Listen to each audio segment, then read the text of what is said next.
Okay, welcome back. I just thought I'd continue to read from Ibn Al-Athir's Chronicle about the First Crusade. Um, and just as a point of clarity, if they mention a year, I will read the normal calendar year, not the Muslim calendar year or Muslim year, just so there's no confusion or less confusion. Um, okay, so picking back up from the last video, if you watched it, this is how the Muslims marched against the Franks and what befell them. When Qiwam al-Dawla Karbuga heard of the Franks' doings on their conquest of Antioch, he gathered his forces and marched to Syria. He camped at Marj Tabik, where his troops of Syria, both Turks and Arabs, rallied to him. Apart from those who were in Aleppo, there assembled with him Dukak ibn Tutush, Tugat Kun the Atabeg, Jana al-Dawla, the lord of Oms, Arsalan Tash, the lord of Sinjar, Sukman ibn Artuk, and other emirs, the likes of whom are not to be found.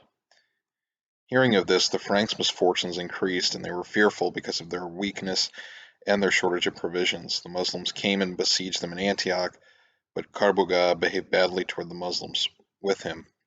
He angered the emirs and lorded it over them, imagining that they would stay with him despite that. However, infuriated by this, they secretly planned to betray him if there should be a battle, and they determined to give him up when the armies clashed.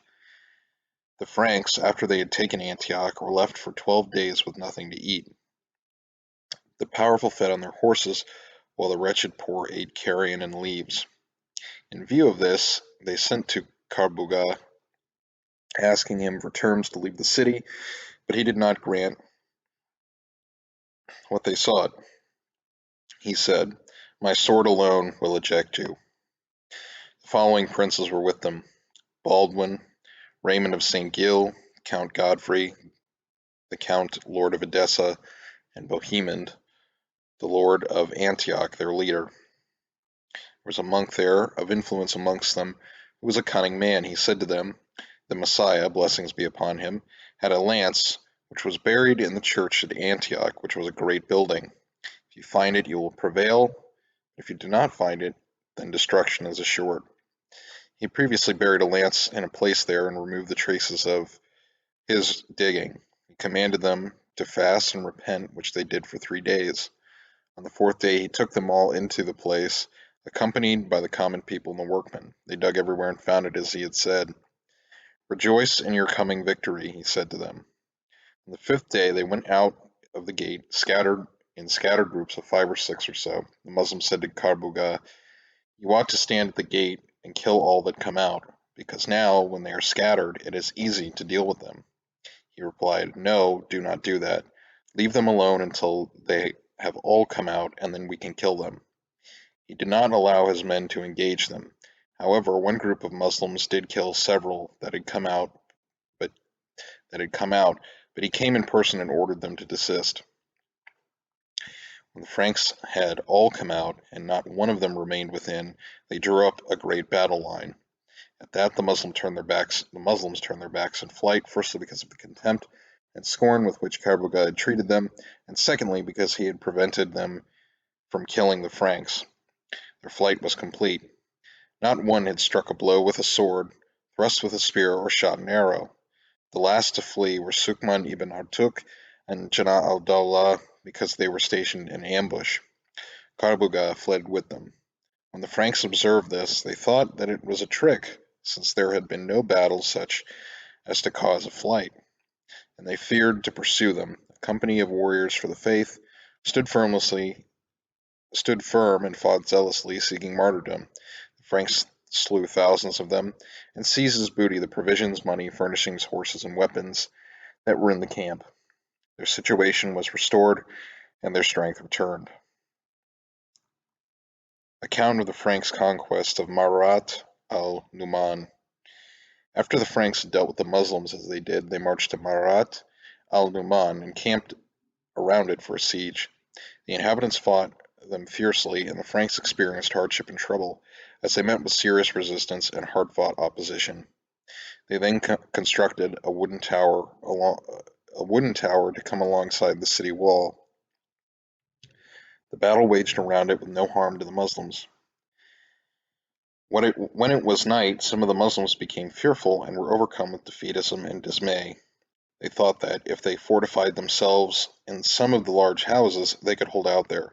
So they went down from the wall and abandoned the place that they had been defending. Another group saw them and did as they did, so that their place on the wall was also abandoned.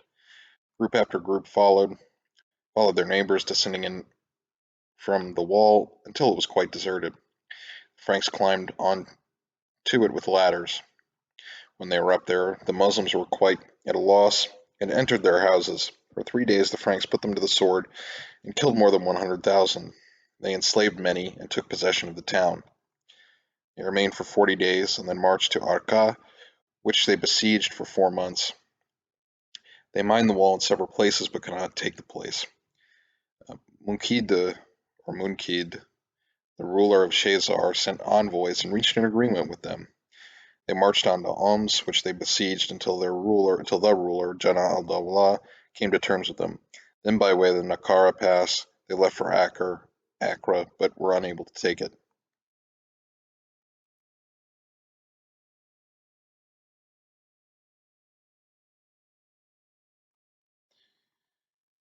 Account of the war between Sanjar and Daulat Shah.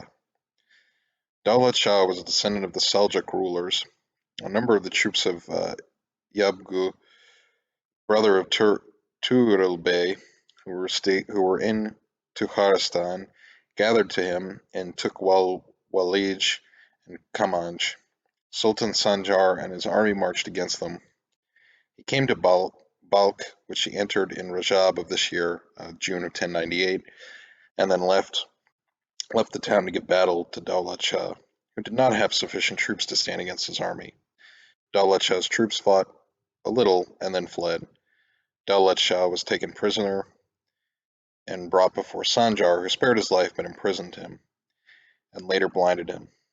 Sanjar sent an army to the city of Turmid, which he conquered and handed over to Turil Takin.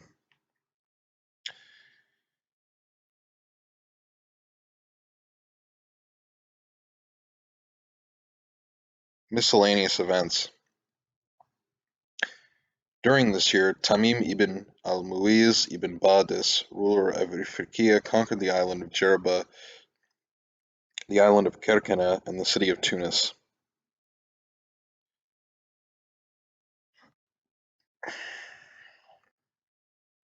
There was in Ifriqiya a severe famine in which many people perished. This year the Caliph sent an envoy to Sultan Barkyaruk to seek aid against the Franks, stressing the importance of this matter and the need to deal with it before it became more serious.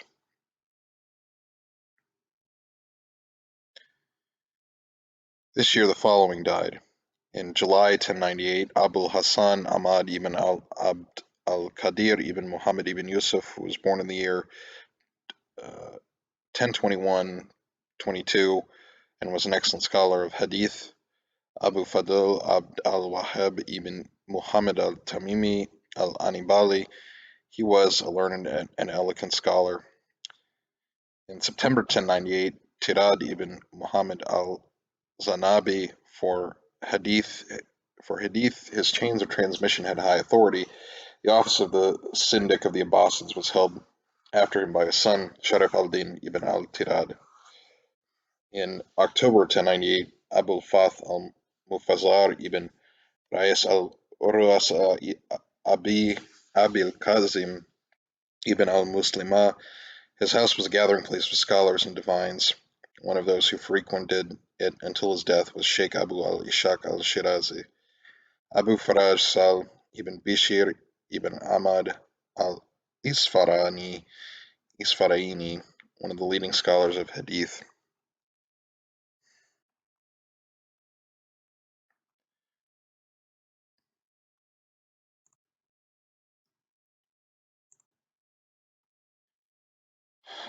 Account of the rebellion and murder of Emir Unur.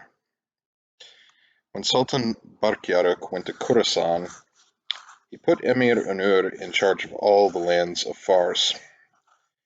The Shabankara had come to dominate there despite the variety of their clans and tribes. They sought to help the lord of Kirman, Iran Shah ibn Kawurt.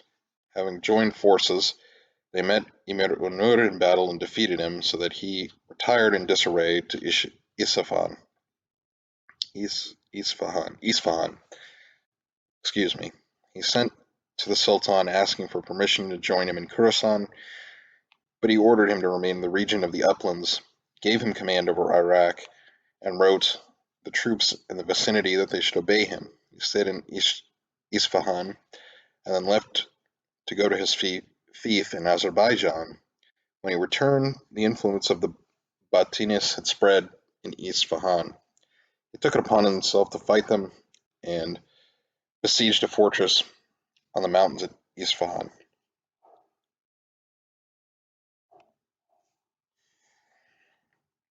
Muayyad al-Mulk, son of Nizam al-Mulk, who was in Baghdad, made contact with Unur and left to go to Al-Hilal. He was well received by Sadaqah and moved on from his court to Emir Unur. Having joined Unur, he and others warned him against Sultan Barkyaruk, stressed the dangers of meeting with him, and advised him to keep far away. They suggested he should write to Ghiyath al-Din Muhammad ibn Malik Shah, who was at the time in Ganja. Unur determined to break with the Sultan and discuss that step. This became public, so he became more fearful of the Sultan. He assembled about 10,000 mounted troops known for their bravery, marched from Isfahan to Rai.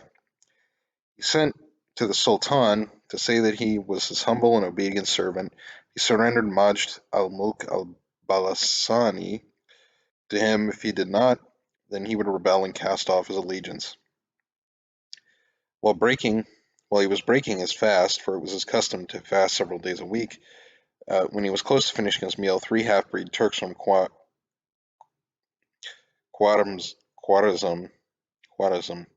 who belonged to his cavalry, attacked him. One collided with the torch and knocked it over, the second ran into the lamp and extinguished it, and the third struck him with a dagger and killed him. His bodyguard was killed with him. In the darkness they were all in confusion. They ransacked his treasure chests, and the army scattered and broke up. He was left lying on the ground, as nothing could be found to carry him on. Later he was taken to his residence in Isfahan and there buried. News of his death reached Sultan Barkyaruk at Kuwar al-Rai after he had left Khorasan, intending to wage war on him, although he was extremely apprehensive about fighting him and the outcome of the affair. Majd al-Mulk al-Balasani rejoiced at his death, although a like fate soon awaited him. Unur was 37 years old. He fasted and prayed frequently, did much good, and loved men of piety.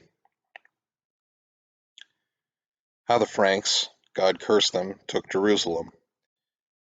Jerusalem had been held by Taj al-Dawla Tutush, who assigned it to Emir Sukman ibn Artuk the Turkoman. When the Franks defeated the Turks at Antioch and made slaughter amongst them, the power of the Turks weakened and they lost cohesion. When the Egyptians saw their weakness, they marched to Jerusalem, led by al-Afdal ibn Badr al-Jamali. There they besieged Sukman and Ilghazi, the sons of Artuk, and also their cousins Sabanj and their nephew Yakuti. They set up 40 and more trebuchets against the town and demolished parts of the wall. The inhabitants fought back, and the fighting and the siege lasted somewhat over 40 days until the Egyptians took the city on their own terms in July of 1096. Al-Abdal treated Sukman, Ilghazi, and their followers as well, who gave them generous gifts and sent them on their way to Damascus. Subsequently, they crossed the Euphrates. Sukman took up residence in Edessa, but Ilghazi moved to Iraq. The Egyptians appointed as deputy in Jerusalem a man named Ifitkar al-Dawla, who remained there until present time. When the Franks attacked after they had besieged Acre with no success, after their arrival they erected 40 trebuchets or more, and they constructed 2 towers, one on Mount Zion side by the Muslims, but the Muslims burnt that one and killed all inside. After they completely destroyed it by fire, their help was then called for, as the city defenses had been overwhelmed on the other side. The Franks did indeed take the city from the north in the forenoon of Friday, 7 days remaining of Shaban, 15th July of 1099. The inhabitants became prey for the sword. For a week, the Franks continued to slaughter the Muslims. A group of Muslims took refuge in the Tower of David and defended themselves there. They resisted for 3 days, and the Franks offered them safe conduct, so they surrendered the place. The Franks kept faith with them, and they departed at night for Ascalon, where they remained. In Ascalon Mosque, the Franks killed more than 70,000, a large number of them being imams, ulama, righteous men, and ascetics, Muslims who had left their native lands and come to live a holy life in this august spot. The Franks took 40 or more silver candlesticks from the Dome of the Rock, each of which weighed 3,600 dirhams. Just as a parenthetical note, I'm not sure what that corresponds to in modern units. So anyway, continuing, and also a silver candelabrum weighing 40 Syrian rotels. They removed 150 small candlesticks of silver and 20 or so of gold. The booty they took was beyond counting. In 22nd July to 20th August of 1099, month of Ramadan, men came to Baghdad from Syria seeking assistance, accompanied by Qadi Abu Sa'd al-Harawi. They recounted in the Divan a narrative which brought tears to the eye and pain the heart. They demonstrated in the mosque on Friday and cried out for help, weeping and reducing others to tears. A tale was told of the killing of men, the enslavement of women and children, the plundering of property that had fallen upon the Muslims in that revered august place. Because of the severity of their suffering, they did not observe their fast. The Caliph ordered the following to be sent on a mission. The Qadi, Abu Muhammad al-Damani, Abu Bakr al-Shashi, Abu Qasim al-Zanjani, Abu Wafa ibn Aqil, Abu Sa'd al-Hulwani, and Abu Hussein ibn Samak. They sent out for Hulwan, but news came to them of the death of Majd al-Mulk al-Balasni, as we shall relate, so that they returned without achieving any aim or any goal. The rulers were all at variance, as we shall relate, and so the Franks conquered their lands.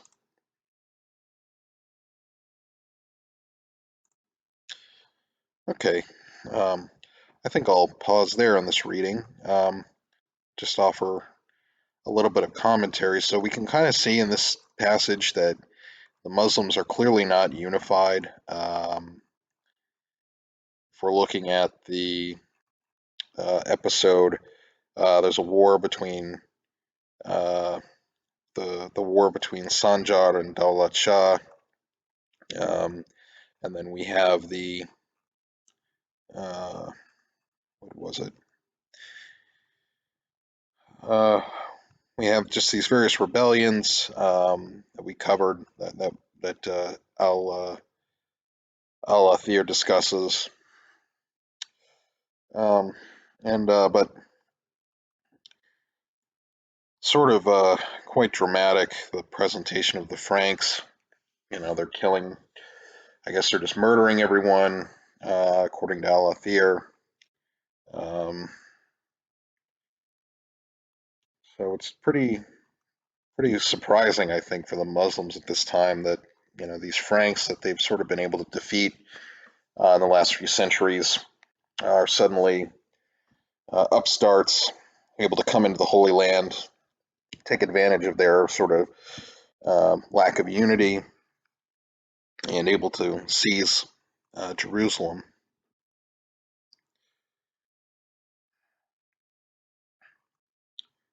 So it's quite interesting from that point of view.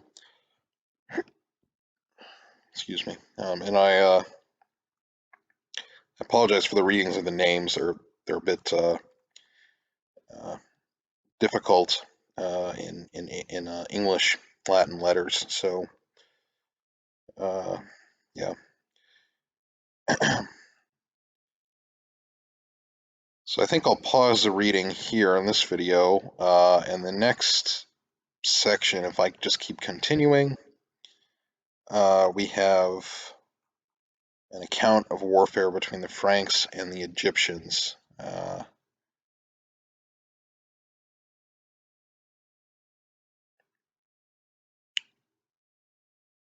So that sounds interesting.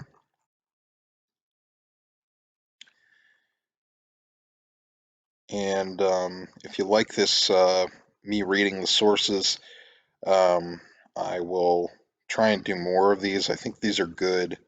Not a lot of discussion, though, as another point of commentary and tactics, but this sort of kind of source, I read these from my own work, and a lot of times the authors aren't really like, they're not really well versed in the military affairs, or they're trying to write a general history, so they can only sort of cover so much. Um, but we do have mentions, obviously, of the different horseback troops and this sort of thing, and of course the sieges that were important in the Holy Land at this time. So yeah, there's things here and there. But anyway, I'll go ahead and wrap this video up here. I hope you enjoyed it, and I'll talk to you all in the next video.